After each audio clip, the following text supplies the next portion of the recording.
Right everyone, it is Finn here and welcome back to a brand new video where today we're going to be building the perfect Moroccan team for the World Cup 2022. Now yes, I know before anyone comments anything, I did create this exact same video about a month ago, but ever since recording that video, I've had many, and I mean many comments, telling me that obviously Morocco have picked up quite a few injuries for players that will miss the World Cup now, and of course on top of that Morocco have a brand new manager, meaning that players that did have disagreements with the previous manager may be returning to this national team very soon. Yes!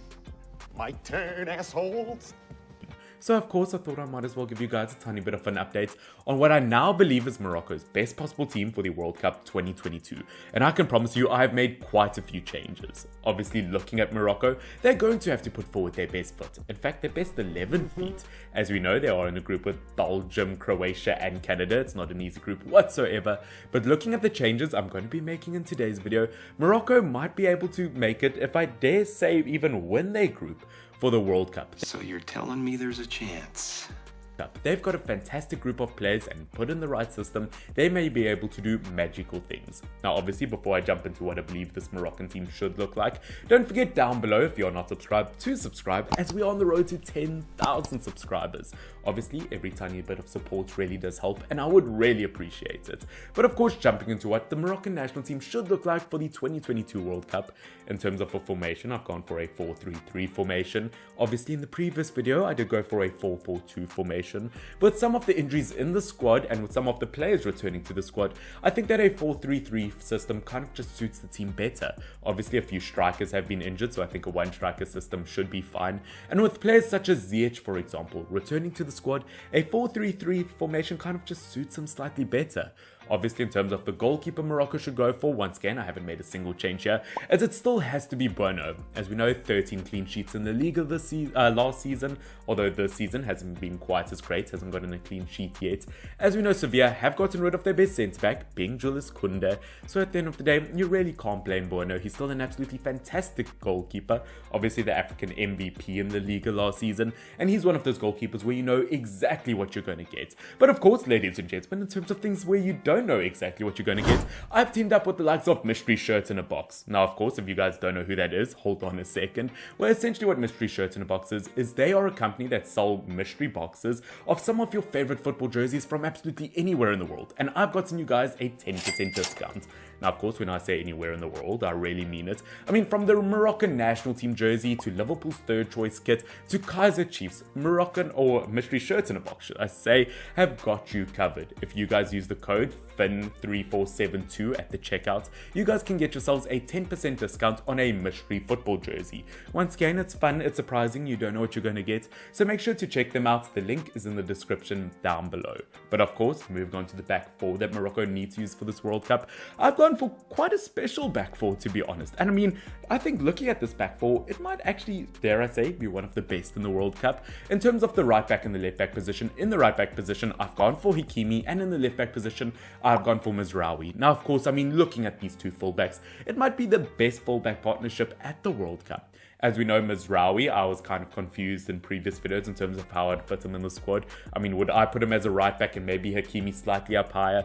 But obviously looking at Mazraoui, I did ask you guys in my community tab and you guys seem to think that he would suit that left back position quite perfectly. I mean he's obviously moved from Ajax to Bayern Munich where he's only played 2 games for them, but obviously as we know he is a top quality left back in terms of defensive ability and attacking ability. He is an absolutely brilliant player. I mean he is a perfect epitome of a modern day fullback. I mean defensively he gets around 4 tackles per 90 minutes, which makes him one of the best in world football, and in terms of attacking ability he gets more than 7 progressive carries per game. Once again Mazraoui is a player that definitely needs to be in the squad, and he's very versatile. I mean even if you don't play him as a fullback he could still slot into a defensive midfield role, which I mean with his kind of pace could be really valuable. Obviously as we know Hakimi on the right back side, once again it's not really a player I should have to describe to you. As we know he's an absolutely lethal player on his day. For PSG so far he's gotten 2 goals and 1 assist in 6 games. Obviously looking at the African Cup of Nations and World Cup qualifiers he's been an absolute beast. As we know in many people's opinions they may even describe him as the best right back in world football at the moment. Still so young, still will achieve so much throughout his career, and he just has to be in the squad. Now, of course, between two tremendously brilliant fullbacks, we do need two solid centre-back options, and we have just that, with the likes of Romain Saïs and Aguiar. Now, yes, I know quite a few people in my previous video did tell me that Aguiar did pick up an injury for West Ham United, and that he will be missing the World Cup, but I mean, I did my own research, and I couldn't find anything saying that he'll be out for longer than a month or 2 months. I mean, he does seem that he will be back before the World Cup. I mean, even then, if the injury is slightly longer, it definitely seems like he will be back by the time the World Cup comes around. Obviously, as we know, he's a very capable centre-back. We haven't seen it in the Premier League quite yet with his injury. But as we know, in terms of his passing ability, his distribution, in terms of his pace, him working next to a player like Romain Saïs could be an absolutely deadly duo. Obviously, looking at Romain Saïs, he is the captain of this national team. No way he's missing out. And I still can't believe a team like Wolverhampton Wanderers got rid of him. He was without a doubt their best centre-back at the club. Obviously, moving to Besiktas, which once again, looking at Turkish football, they seem to have grown quite a bit this transfer window. Once again, he is a top quality centre-back. He is one of those centre-backs that, I mean, he could tackle someone from behind and still win the ball. He's an absolutely ruthless player. He's got a lot of intelligence to him. And once again, it shows why he's the captain of this brilliant team. Now, of course, moving into what I believe is the perfect midfield 3 for Morocco. Once again, obviously moving to midfield 3 compared to kind of the midfield 4 of the last video. Once again, this might be the kind of section in the pitch where I made the most changes compared to the previous video. I listened to you guys quite a bit. You guys didn't seem to like the midfield I built in the previous video. So I have listened to you guys and I have changed it quite a bit. Obviously, in terms of the defensive midfielders, I've gone for Amrabat. As we know, once again, one of the most underrated defensive midfielders out there. Obviously, a top quality player in the Serie A. And is one of those players that could really slot into a central midfield position to allow the other midfielders to play slightly higher. He's one of those players that is heavily versatile, and he's been a huge part to this Moroccan national team for quite some time. As we know, in terms of a defensive midfielder, he's the most reliable that Morocco have. Now, of course, in terms of the other two midfielders, these are two changes that I've made from the previous video. Obviously, I've got the likes of Nahi and Ilyes Che, which, once again, sorry about any pronunciation, but obviously looking at Nahi, still so young, obviously plays for Anja, obviously in the French league, along with the likes of Buffal, who I've also put in the squad, but I'll talk about him slightly later. But obviously, looking at a player like Nahi, I mean, he's only played 7 games for the Moroccan national team. He scored 2 in them, but he only made his debut in 2022. So already to get 7 appearances shows that he's quite a big part of this modern team. Obviously, I think he's one of those players that will kind of control the midfield. I wouldn't say that he's an absolutely brilliant attacking midfielder or defensive midfielder, but he's kind of a jack of all trades, and I think he's one of those players that could win the ball back defensively, is brilliant with his passing, and could kind of start up a counter-attack. Obviously, looking at our third and final midfielder, as I said, I've gone for Ilyes Che, who once again, looking at him, look, he's not one of the biggest midfielders around. He's only 5'2". But looking at his numbers currently in the championship for QPR, 3 goals and 3 assists in his first 8 games. Now, I think a lot of people are going to be looking at the fact that it is the championship, that it's the second tier of English football, but at the end of the day, I think people underestimate how strong the championship truly is. I mean, I think the championship is stronger than some of the other leagues mentioned in the top 5 leagues of world football. Obviously, as we know, playing for a team like QPR, getting 3 goals and 3 assists, once again, he seems to be a brilliant attacking option, and putting him with the other 2 midfielders, as I said, looking at Morocco, I think it provides the perfect balance. As I said, that's kind of why I've chosen these 3 midfielders. I think there's a good balance between defensive and attacking ability, and once again, moving forward to a brilliant attacking 3 that I'm going to be mentioning for the squad, I think it's just the perfect solution. Now, of course, jumping into that attacking 3, once again, this is where it gets really interesting, because Morocco, I mean, I don't know how they've done it, but they could put something very special together. In the left wing position, I've gone for the likes of Buffal, and in the right wing position, I've gone for Ziyech.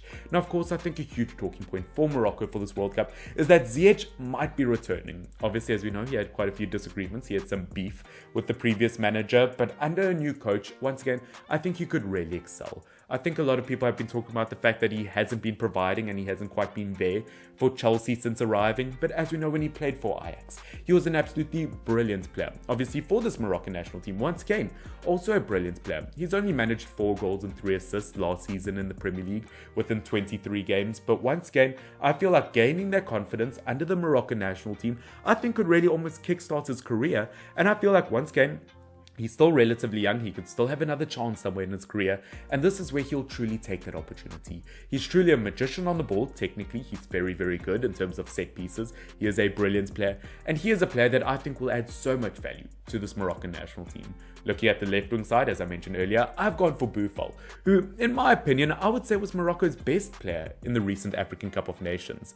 Currently 2 goals and 2 assists in 5 games for Anja this season. Once again, as we know, in terms of left wingers, he is heavily underrated. Obviously, ever since leaving Southampton, I think he's really grown and worked on his game. And as I said, in terms of an attacking option, having him on one side and having Ziyech on the other side, I think would be dangerous against most oppositions, especially with the striker I'm going to put up front, as I've gone for Hamdullah. Now, obviously, I think I chose a different striker in my previous video. I think I chose Tassadurli, but obviously he's picked up an injury and probably will miss the World Cup.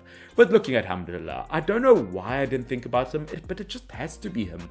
12 goals and 1 assist in his first 13 games in the Saudi Arabian League this season. Once again, this man is on fire form. He is a lethal striker.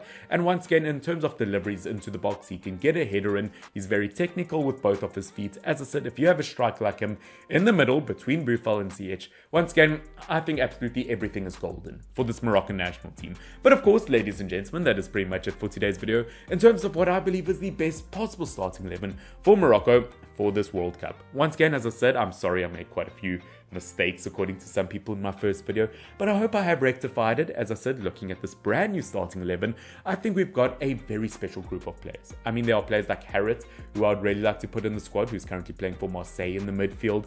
But once again, looking at the starting 11, once again, versus teams like Croatia, Canada and Belgium, they could do something very, very special. Ladies and gentlemen, I hope that you have enjoyed this video. Once again, don't forget, if you're not subscribed, make sure to subscribe down below, along with liking the video as well. I would really, really appreciate it, along with checking out Mystery Shirts in the Box if you would like a 10% discount on a Mystery Football jersey. Shut up and take my money! Guys, this has been Finn, FYNN. Until next time, cheers.